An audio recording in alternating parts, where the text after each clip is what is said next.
కానీ విధులను కానీ గుర్తుపెట్టుకోవడం లేదు. కేవలం కక్ష సాధింపు రాజకీయాలతో ఎర్రబుక్ అనే పేరుతో ఈ రోజున ప్రజాస్వామ్య విరుద్ధమైన రాజ్యాంగ విరుద్ధమైన పరిపాలన చేస్తూ ఉన్నారు. మీరు అప్పుడెప్పుడో వెనకటి చంద్రబాబు నాయుడు చూసాం. రామారావు గారి పైన చెప్పులు రాళ్ళు వేయించిన నాటి చంద్రబాబు నాయుడు గుర్తుకొస్తూ ఉన్నాను. నాకు ఏ సూచన లేదు, లేకుంటే ఏ పరిధి లేదు.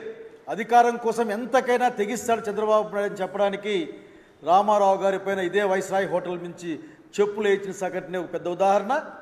అట్లాగే అసెంబ్లీలో మాట్లాడతామన్న రామారావు గారిని దాదాపు మెడ పట్టి బయటికి గెట్టేంత పనిచేసిన ఆ రోజు గుర్తు తెచ్చుకుంటా ఉన్నాను. కొమ్మినేని శ్రీనివాసరావు గారిని మీరు అరెస్ట్ చేయించారు. అరెస్ట్ అందామా లేక ఎత్తుకుపోయారందామా?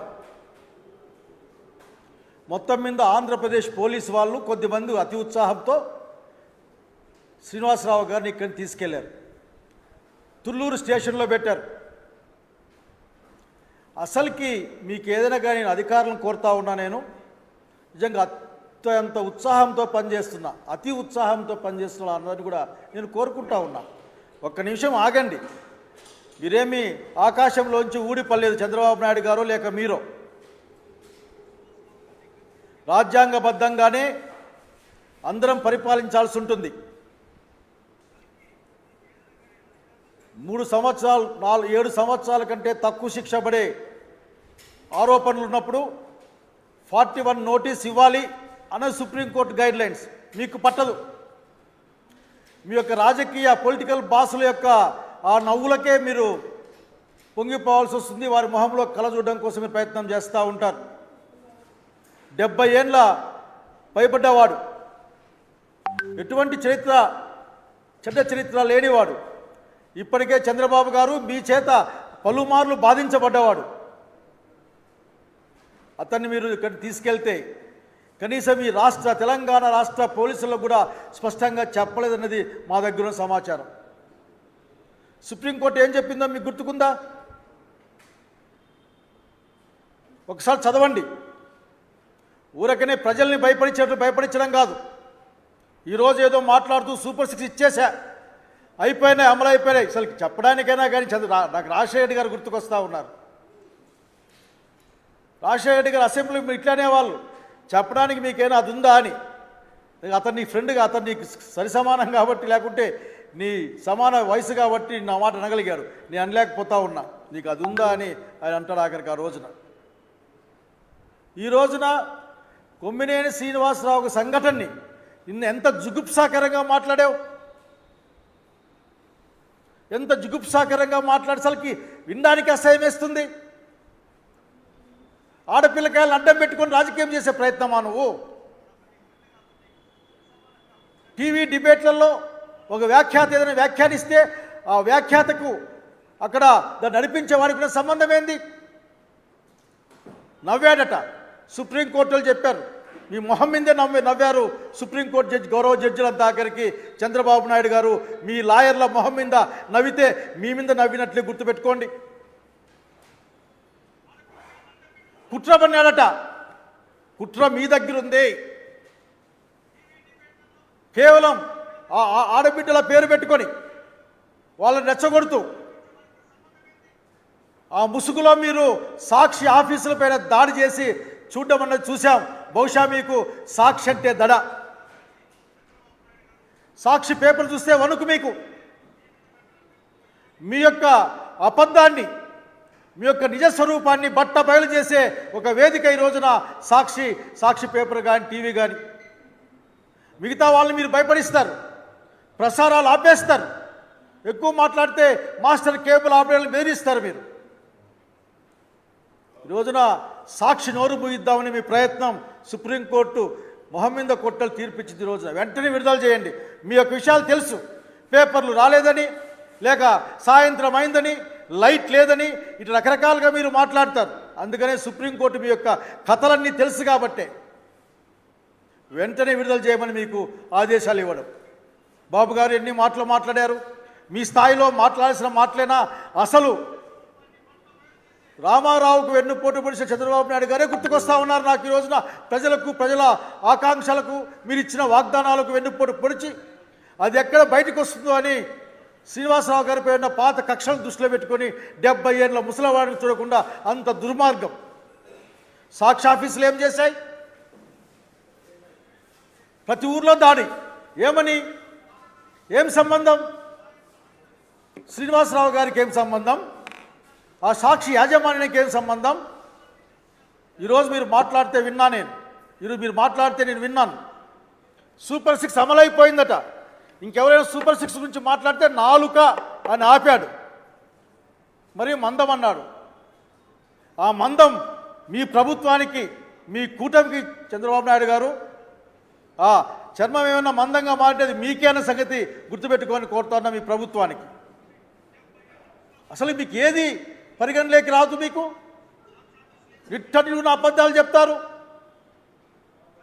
అట్లాగైతే ఒక 5 సంవత్సరాలు కానిలేండి, తీయించండి. ఎవరెవరు ఎన్ని మాటలు విందాం. మీ మంత్రులు ఏం మాట్లాడారు, మీ తాబేదారులు ఏం మాట్లాడారు, ఎంత సంస్కారమైన భాష మాట్లాడారో చూద్దాం రండి. భారత రాజ్యాంగం ఇచ్చిన ప్రాథమిక విధుల్ని, హక్కుల్ని కూడా మీరు పక్కబెట్టే కార్యక్రమం. 19, 21, 22 ఒకటి అధికారులను కూడా పక్కకు నెట్టేసేవాళ్ళు మీరు. ఆఖరి మీకు ఏముండదు మీ దగ్గర. లాయర్ని కూడా పెట్టుకోనికుండా చేశారు మీరు. లాయర్లు మాట్లాడడానికి మా లీగల్ సెల్ వాళ్ళు వస్తే, పొన్నవోలు గారు కానీ మనోహర్ కానీ వస్తే కనీసం మీరు అనుమతి కూడా ఇవ్వలేదు ఈ ప్రభుత్వం. పాపం నేను కొమ్మినేని గారి వీడియో చూశాను. రెడ్ బుక్ రాజ్యాంగం అమలు అవుతుందండి, నేను మా ఆవిడతో మాట్లాడొస్తాను, నన్ను అనుమతించండి అయినా సరే లేదు, ఇట్లే పోదాం పని లాక్కుపోయిన సంగతి చూపించారు. అక్కడ ఎంత కక్ష ఉంది మీకు. నిజం చెప్పేవాళ్ళంటే కక్ష మీకు, సత్యాన్ని చూపించేవాళ్ళంటే కక్ష మీకు, భయం మీకు. అబద్ధాలతోనే అధికారంలోకి వచ్చారు, అబద్ధాలతోనే పరిపాలన సాగిస్తూ ఉన్నారు, అబద్ధాలతోనే ప్రజల్ని మభ్యపుచ్చే ప్రయత్నం చేస్తూ ఉన్నారు. ఎక్కడ సత్యం వస్తుంది బయటకు వస్తుందని భయపడి చేస్తూ ఉన్నారు మీరు. ఇది మంచిది కాదు. అమరావతి గురించి మాట్లాడితే మీకు అంత కోపం వస్తుంది. నాకేం అర్థం కావడంలే. ఏం మా రాయలసీమ మీకు గుర్తురాదా? ఉత్తరాంధ్ర గుర్తురాదా? అమరావతి గురించి మాట్లాడితేనే వణికిపోతారు మీరు. మీ మొహంలో రౌద్రంతో కూడిన భయం కనిపిస్తుంది నాకు. ఎక్కడో ఒక జోక్ చూశాను. ఎండాకాలంలో కృష్ణ ఎండిపోయింది కానీ అమరావతి గుంతలో నీళ్లు తోడుతానే ఉన్నారని ఒక జోక్ ఎక్కడో చూశాను నేను. కానీ కొద్దిగా నిదానించండి చంద్రబాబు నాయుడు గారు. ఆ వయసులో అంటే ఆ తరానికి మీరే మిగిలిన వారు. మంచి చెప్పాలా, ఏది మంచి ఏది చెడు చెప్పిపోతే వచ్చే తరాలు నేర్చుకుంటాయి. ఎట్లా అబద్ధాలు చెప్పి పరిపాలించాలి, ఎట్లా బూటకపు వాగ్దానాలు చేయాలి, ఎట్లా ఎదిరి పక్షాన్ని ప్రతిపక్షాన్ని భయపడించాలి. ఆయనకు సంబంధించిన మనుషులు నానా బూతులు మాట్లాడినా సరే ఏమాత్రం కంప్లైంట్ తీసుకునే నాతులు లేడు ఇక్కడ. ఎప్పుడో 70 ఎవరికైతే హర్ట్ అయితే 70 మనోభావాలు దెబ్బతింటే 90 ఆయన గుర్తుకొస్తే 2025 ఆయన కేసు పెడితే కేసు తీసుకుంటారు మీరు. ఇప్పటికైనా కానీ మీరు గుర్తెట్టుకోవాల్సిన అంశం ఒక్కటే, మీ రాజకీయ జీవితం మీ మాటలేది. ఏదో ఒక ఇంటర్వ్యూలో మీరు చెప్పారు, I was taken power from my మామ అనే మై అంకుల్ అని మీరు ఇచ్చిన స్టేట్మెంట్ దగ్గర ఉంది. మా మామగారి దగ్గర నుంచి నేను అధికారాన్ని తీసుకున్నాను అని, ఆ తర్వాత నేను గెలిచాను అని చెప్పారు మీరు. వాస్తవం, మీరు మీ మామగారి దగ్గర నుంచి అధికారాన్ని అన్యాయంగా తీసుకున్నారు, అన్యాయంగా లాక్కున్నారు. అంటే ఆనాటి ప్రజల ఆకాంక్షల్ని అన్యాయంగా మీరు మోసగించారు. అన్యాయంగా మోసగించి అధికారంలోకి వచ్చిన సంగతి మీరే ఒప్పుకున్న సంగతిని గుర్తు చేస్తూ ఉన్నాయి ఇక్కడ. ఈరోజైనా అంతే ఆలోచించాం. మాలాంటి వాళ్ళం ఎందుకు అబ్బాయి ఉన్నట్లుండి అసలు కొమ్మినేని కొమ్మినేని శ్రీనివాసరావు గారి పైన అంత ప్రేమ పుట్టుకొచ్చింది.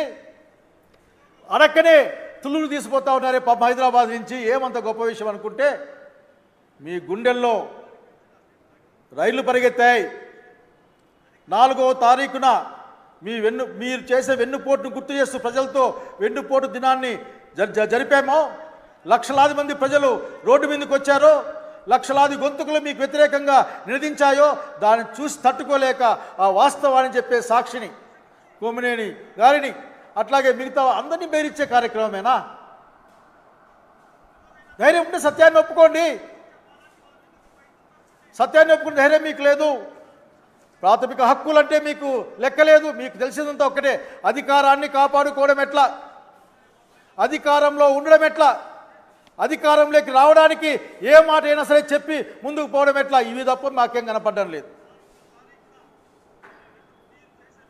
కనుక ఈ సందర్భంగా మీకు గుర్తు చేస్తూ ఉన్నాం, ఇప్పటికైనా సరే, ఇప్పటికే ఆంధ్రప్రదేశ్ హైకోర్టు పలుమార్లు మిమ్మల్ని మొటికాయలేసింది. మీకు అనేకసార్లు చివర్లకి మీ డీజీపీని పిలిపిస్తాం మేము కోర్టుకి అని చెప్పింది, గుర్తు తెచ్చుకోమని కోరుతా ఉన్నా, అధికారులను కోరుతా ఉన్నా. ఎక్కడికి ఈ అత్యుత్సాహపు పరుగులు?